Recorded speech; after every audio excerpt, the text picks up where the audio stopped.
Hey guys, in this video I'd like to talk about a boosted jump scout position that you can do from here that will shoot into the vents and kill a guy holding the angle.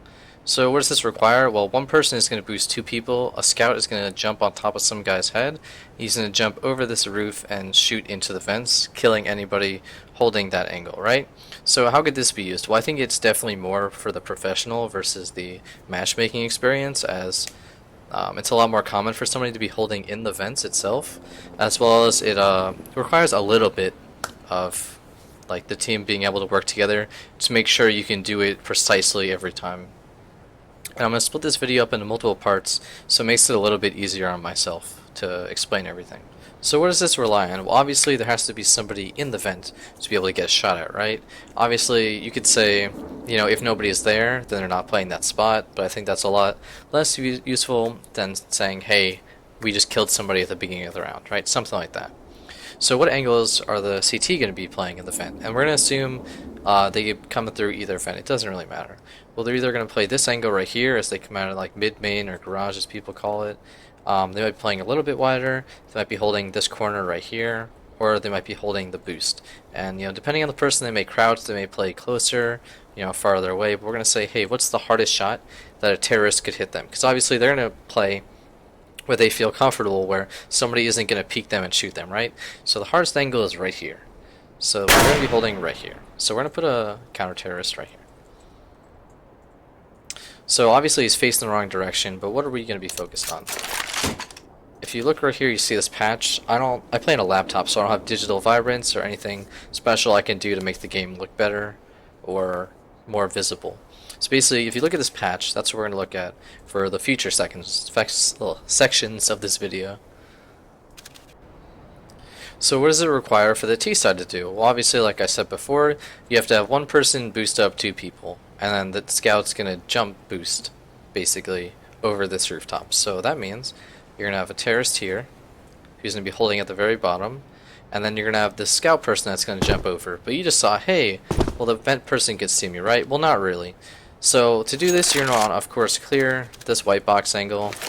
You're going to want to molly out this garage area, most likely, as you're coming up here, and you're going to be standing really tall. People might say, hey, that's a waste of a Molotov, but I just saw a VP playing this map, and a lot of rounds they threw a Molotov from main here into this trash area, right? So it's definitely doable, and it's worth the Molotov in my opinion, whether you're using it for this or just in general, right? It'll help you get this mid presence, scare them away at least. So now that it's safe to do this, right? You're going to peek this with your scout. Now that it's safe to be here, or you don't even have to really, you have to get here. So now that it's safe to get here, how can you get on this person's head without being seen? So what can you do? Well, what I like to do is, because it's super safe, you can crouch and walk over and jump. Now obviously they can't see you, right? Because you're still under this rooftop. Even when you uncrouch, you're still under this rooftop. So now what does it require?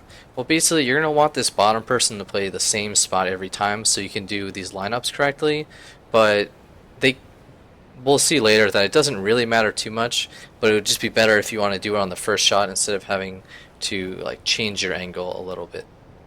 So what's going to happen? Well, I like to line up with this line right here, this spot right here, because it lines up with this, and it lines up with this line going up the boost. So what's going to happen? Well, basically, you're going to take your scope, you're going to scope in, right? And you're going to jump, and basically, when you double zoom, and I'll show you in a second, you can see the counter-terrorist, right? You can see that patch we were talking about just before. So basically, what happens here is, if you can get this bottom person to line up precisely, and you can line up perfectly right here, you can just pre-fire this, jump, and boost. And what's going to happen? Well, look at that. I just got a kill on the guy. And I'll show you in the next section, how is he going to protect himself against this? Because it's not really that easy to do. So for this portion, I'm going to talk about how the counter-terrorists can't really play around this. At least why I think they can't, and I'll show you why. So basically, you have your totem pole like this, right? You have a couple people, and then you have basically the boost, right? And they're going to be just about that height. And focus on this triangle, because that's going to show us where our teammate is. So I'm going to walk into this vent. Nope, I'm stuck. Okay, there we go. So as you see, the triangle's up here, right? You can't really see anything. So how is this person going to be playing normally? Well, they're going to be holding this angle, right? And basically, the triangle is where the person is right now when they shoot at the peak of their jump. So basically, this CT can get shot, but they cannot see the person getting shot. And that sounds outrageous, right? But that's how it is. So if they're holding this angle, they can't see them. If they're holding this angle, they can't see them. If they're over here, they can't see them at all. So where can they see them at? Well, let's say the vent, we're going to do first where the vent's not broken, where it is broken. So if they're not going to play crouched, they're going to actually have to go in front of this corner just to be able to see this person jumping, right? So now where are they exposed to? Basically, they're exposed everywhere, and if they ever get tagged, they can't get around, and they can't leave, because there's a corner here, they can't get behind it fast enough, they're just going to get spammed down. And what does this do? Well, this is literally to only show you that the person is trying to jump scout against you. So how do you have to react to this? Well, you're going to be holding this angle, or I don't even know what angle at this point. And basically, when you see them jump, you're going to have to flick all the way up here instantly. And I don't think that's possible. Maybe it is. Maybe people's reaction times are faster than I think they are. Basically, you have to kill somebody in half of their jump duration and flick up, right? It's almost like the overpass on the sandbags boost, except I think it's even a little bit less duration, and it's not such a popular angle, right? And you don't have to flick anywhere while you're holding that overpass. You literally just put your crosshair over that ledge, and you wait for them to jump, and you shoot them. This, you have to hold an angle, right? And then you have to flick all the way up and hope that you even hit them and hope that they don't immediately just kill you. Or, you know, even if they don't kill you, they hit you 50 damage. Something like that. That's a lot, right? At the beginning of the round, it's almost like free damage. So now let's say they're going to not play so aggressively and they're going to crouch. Well, to crouch to see them, they have to play this right here. But a lot of people don't even feel comfortable crouching and holding the vent, because if they get tagged, they feel like they can't run, right? And the main part of this is not that they can see the person, but the fact that they have to think about holding different angles. So normally when you see somebody holding this vent area right here, they're literally just focused on this 100%. And when somebody comes, they just go pop, pop, pop, pop. Now they're just stressed, right? Because now there could be other places where they get shot from. So now we're going to talk about it with this. Well, as you see, now they can see the person boosting. But how much does it really help you if you can see somebody that's jump scouting that just instantly kills you? I don't think that really helps too much, because you can't react to run away immediately when the person jumps. And remember, they have, you know, peeker's advantage, so they're going to shoot you before you can maybe even react, because it's like at the tiny little blackest head that you're going to be seeing jumping, right? And especially if you're holding this angle, then you have to flick all the way over here. I just don't think it's really possible for anybody in the vent to play against this, right? So what other point was I going to make? Oh yeah, so a lot of people say, hey, can't you just molly this out?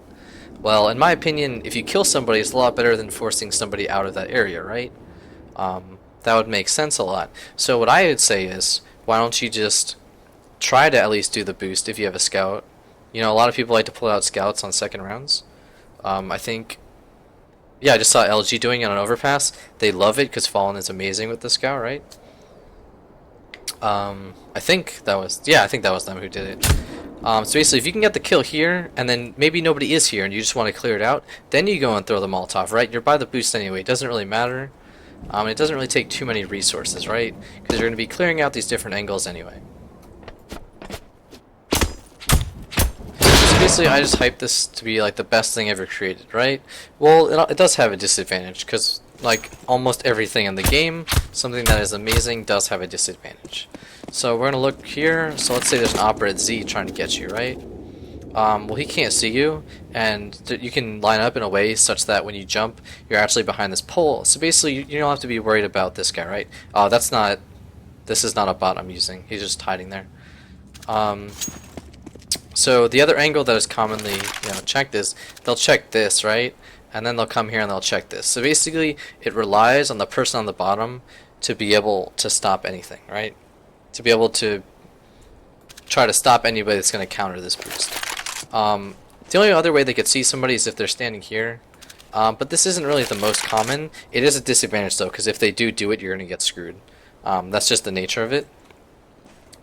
And it's like if they play this, then obviously they can't see you or anything. They would have to get up onto the box and then look over and see, but then you could still have that protective guy on the bottom.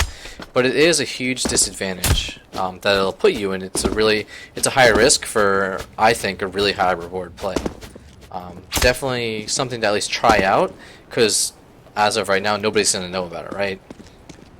They're not going to even know that part of the map exists. So I think it could be really useful in competitive play, because people actually play in the vents a lot.